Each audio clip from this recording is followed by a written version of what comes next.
सभा स्थल पर बैठे हैं, ऐसा लगना चाहिए कि जितनी जागृत हो चुका है, अब हमें युवा को जागृत करने की आवश्यकता नहीं है। मेरे जो पूर्व वक्ता है सभी ने एक बात कही थी कि युवा समाज के लिए क्या कर सकता है, क्या कर रहा है और क्या करेगा।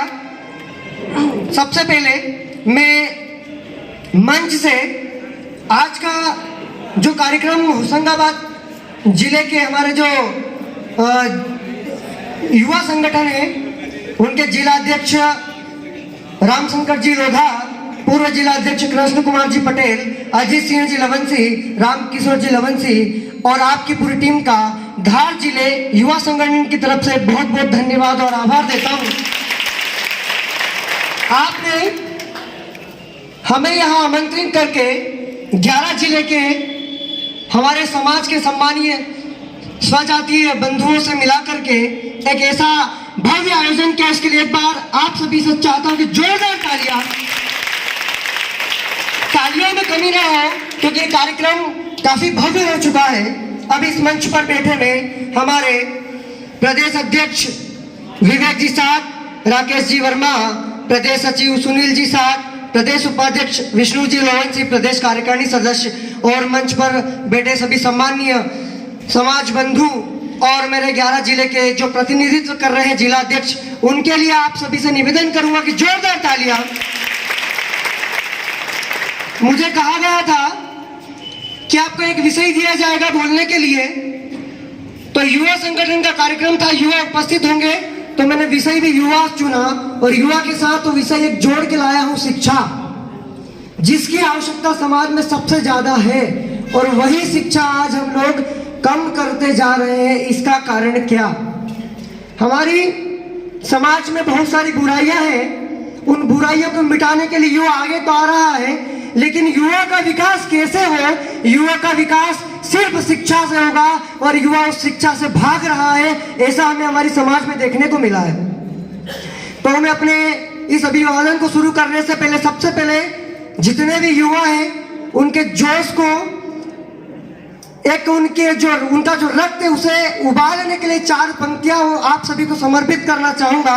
अपने मनसुबों को नाकाम नहीं करना है, अपने मनसुबों को नाकाम नहीं करना है, मुझको इस उम्र में आराम नहीं करना है। ये आप लोगों के लिए है, मैं जिस उम्र का जिक्र कर रहा हूँ ये आप लोगों के लिए है कि मुझको इस उम्र में आराम नहीं करना है। हाथों में लकीरों को बनाकर चले हैं हम, कंधों में आसमान को उठाकर चले हैं हम, कह दे कोई जाकर घनी रातों के तमश को, सूरज को हथेलियों में उगाकर चले हैं हम, सूरज को हथेलियों में उगाकर चले हैं हम। और आज का लोधा समाज का युवा वास्तव में ये चीज कर रहा है।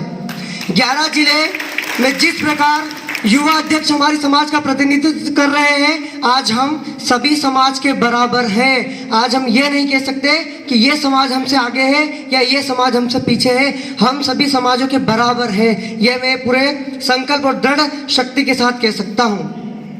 तो जो मेरा विषय था वो युवा के ऊपर है।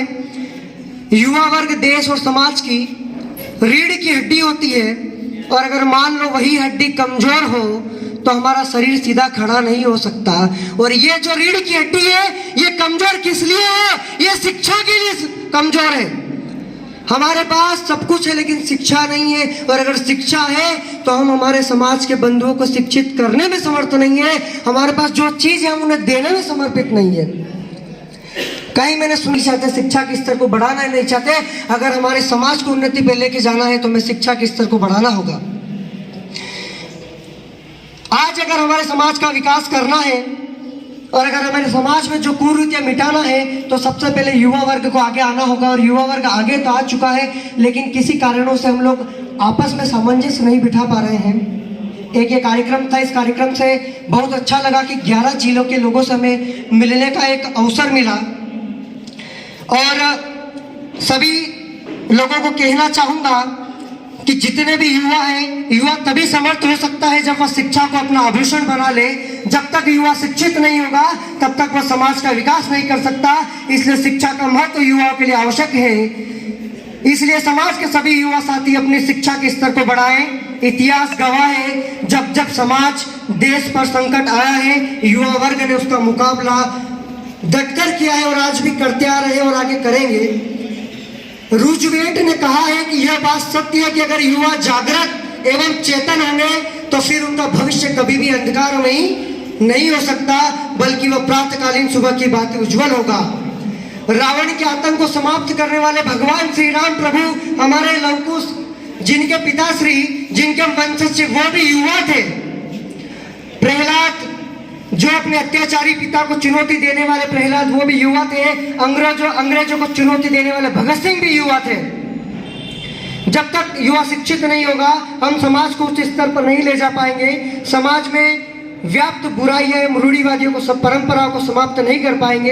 इसलिए मैं अनुरोध करता हूं मेरे युवा साथियों से कि हमारा जो शिक्षा का वर्ग है उसे और बढ़ाए। हम शिक्षित हैं, मैं ये नहीं बोल रहा कि हम शिक्षित नहीं हैं, लेकिन मेरी समाज का युवा हर एक क्षेत्र में, सामाजिक, आर्थिक, व्यावसायिक, हर एक क्षेत्र में अपना झंडा गाड़े। और मैं आशा करता हूं कि आज के इस कार्यक्रम के बाद अगला जब कार्यक्रम किसी भी जिले में हो तो उस जिले से, इस मंच से आवाज आए कि हमारी समाज का युवा इस वर्ग में भी काम करता है, इस फील्ड में भी काम करता है।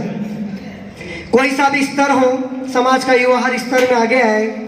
आप एक छोटी सी चीज नोट करना कि युवा का उल्टा वायु होता है। युवा का उल्टा वायु होता है, और वायु का मतलब इतनी तेज गति से चलने वाली, जो अपने कहीं ऐसे बड़े बड़े पहाड़ों और कहीं ऐसी बड़ी बड़ी झोपड़ियों को उखाड़ देती है। तो हमें भी वो ताकत होनी चाहिए।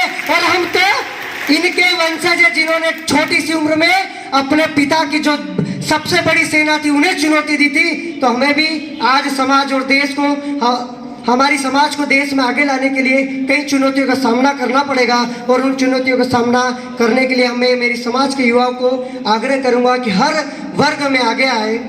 समाज में युवाओं से काफ़ी उम्मीद रखता है और हम चाहते हैं हमारी समाज का युवा समाज की उम्मीदों पर खरा उतरे, समाज में नया बदलाव लाए, परिवर्तन लाए, समाज को नई दिशा प्रदान करे और हर क्षेत्र में अग्रणी हो, समाज का विकास करे।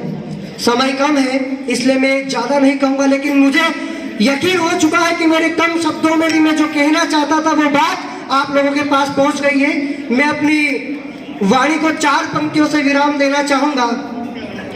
जब टूटने लगे हौसले तो बस ये याद रखना, बिना मेहनत के हासिल तक तो ताज नहीं होते। ढूंढ लेना अंधेरों में मंजिल अपनी, जुगनू कभी रोशनी के मोहताज नहीं होते, जुगनू कभी रोशनी के मोहताज नहीं होते। और ये 4 पंक्तियां इसलिए कि हम भी लवकुश के वंशज, इसलिए किसी चीज के मोहताज नहीं होंगे। इसलिए मेरी वाणी को विराम दूंगा और एक बार विराम देने से पहले एक बार और जयकारा लगवाना चाहूंगा, ताकि आप इतने मेरे शब्दों को सुनने के बाद आप में ऊर्जा का संचार हुआ नहीं, ये देखना चाहूंगा। तो एक बार जोरदार पूरा सदन दोनों हाथ उठा करके भगवान श्री राम का नारा लगाएंगे, जय जय सिया राम। बहुत बहुत धन्यवाद आपका। और लोधा युवा संगठन धार जिला आप सभी का स्वागत, वंदन, अभिनंदन करता है। हेलो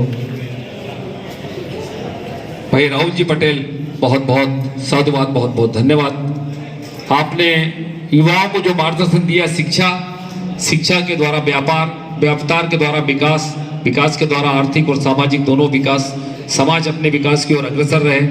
हम यही चाहते हैं कि बहुत सारी कुरीतियों को छोड़कर युवा वर्ग एक शिक्षा ले और एक नई ऊर्जा के साथ नए मुकाम को हासिल करे। अब मैं, समय कम है, वक्ता